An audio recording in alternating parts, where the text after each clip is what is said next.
প্রত্যেকটা নবী তার নিজের কওমের যে ভাষা ছিল, তাদের যে ভাষা ছিল, সেই ভাষাই দাওয়াতি কাজ করেছেন এবং সেই ভাষাই কিন্তু তার যে স্ক্রিপচারগুলো, যে হেভেনলি স্ক্রিপচার, যেটা আমরা আসমানি কিতাব বলি বা যে আসমানি প্রত্যাদেশ বলি, সেগুলো এসছে। ঠিক সেভাবে আমরা যদি কোরআনের দিকে তাকাই, আল্লাহ সুবহানাহু ওয়া তাআলা এই কোরআনের ব্যাপারে বলছেন এভাবে, বিসমিল্লাহির রহমানির রহিম, ইন্না জাআলনাহু কুরআনান আরাবিয়্যান লাআল্লাকুম তাকিলুন। কোরআনকে আরবি হিসাবে প্রেরণ করেছি যাতে তোমরা কি করতে, আকল, অনুধাবন করতে পারো, বুঝতে পারো। তো আমরা জানি যে রাসূলুল্লাহ সাল্লাল্লাহু আলাইহি ওয়াসাল্লাম আরবের মাঝে তিনি এসেছিলেন এবং তার যে এরিয়া ছিল সব আরবি ভাষাভাষী ছিল, সেখানে কোরআনকে নাজিল করা হয়েছে কিন্তু ওই ভাষাতে। ঠিক তেমনিভাবে আমরা যদি ইনজিলের দিকে তাকাই, আমরা যদি তাওরাতের দিকে তাকাই, তাহলে কিন্তু সেটা আরবিতে নাজিল হয়নি, বরং তারা হিব্রুতে নাজিল হয়েছে।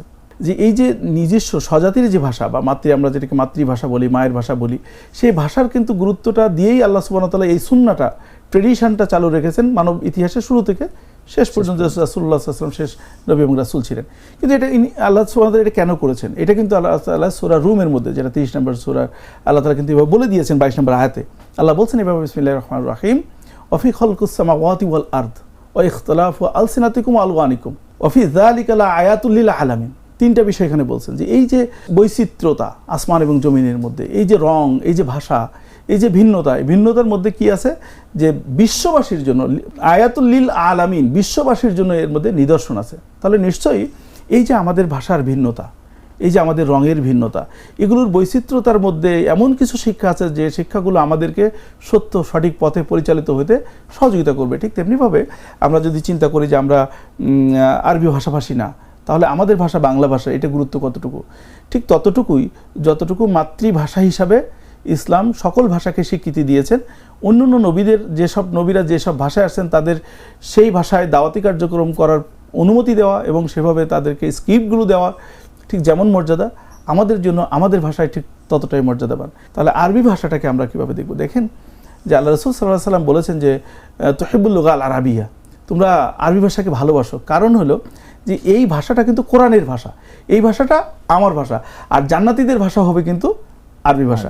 তাহলে দেখেন যে আমরা যারা মুসলিম বা মুমিন হিসেবে নিজেদেরকে দাবি করি, ইসলামের অনুসারী হিসেবে দাবি করি, আমাদের ইসলামটা কোথা থেকে এসছে? এই যে আমরা রমজান মাসে আলোচনা করছি, এই আমরা ইসলামটাকে পেয়েছি রাসূলের মধ্য দিয়ে, রাসূল আমাদেরকে শিখিয়েছেন কোরআনের মধ্য দিয়ে। এই কোরআন নাজিলের ব্যাপারে আল্লাহ সুবহানাহু ওয়া তাআলা এভাবে বলছেন কোরআনে, বিসমিল্লাহির রহমানির রহিম, শাহরুর রমাদানাল্লাযী উনজিলা ফীহিল কুরআন হুদাল লিন-নাস ইলা আখির আয়াত।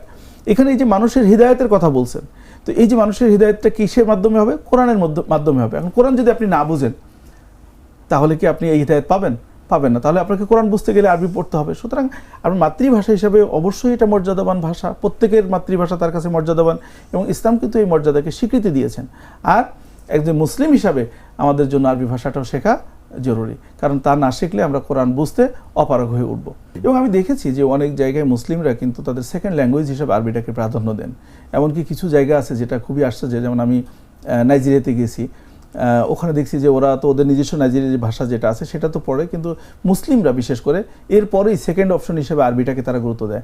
খুব কাছে থাইল্যান্ডে যখন গিয়েছি, তো থাইল্যান্ডে যাওয়ার পরে দেখলাম যে ওরা মুসলিম কমিউনিটিতে প্রথমেই তারা তাদের থাই ল্যাঙ্গুয়েজটা শিখে, দ্বিতীয়টা কিন্তু মুসলিমরা অ্যারাবিকটাকে শিখে এবং তারা আরবিতে খুব ভালো পারে। তো এই যে আসলে একজন মুসলিম হিসাবে কিন্তু এটা উচিত যে তার নিজের ভাষাটা আগে শেখা এবং তার ধর্মীয় ভাষাটা শেখা, এবং অন্যান্য ভাষা যেগুলো মানুষের প্রয়োজন সেগুলোকে শেখা, এবং অন্যান্য ভাষাকেও কিন্তু রেসপেক্ট করা। আমি যেমন আমার ভাষাকে রেসপেক্ট করি, আমি অন্যদের ভাষাকেও রেসপেক্ট করি। যেমন আমাদের বাংলাদেশে কিন্তু মাতৃভাষা শুধু বাংলা না, বাংলার বাইরে কিন্তু আর অনেকগুলো ভাষা আছে। তাদের জন্য তাদের মাতৃভাষাটা যেমন রেসপেক্টেড, ঠিক আমাদের জন্য কিন্তু ততটাই রেসপেক্ট করা উচিত।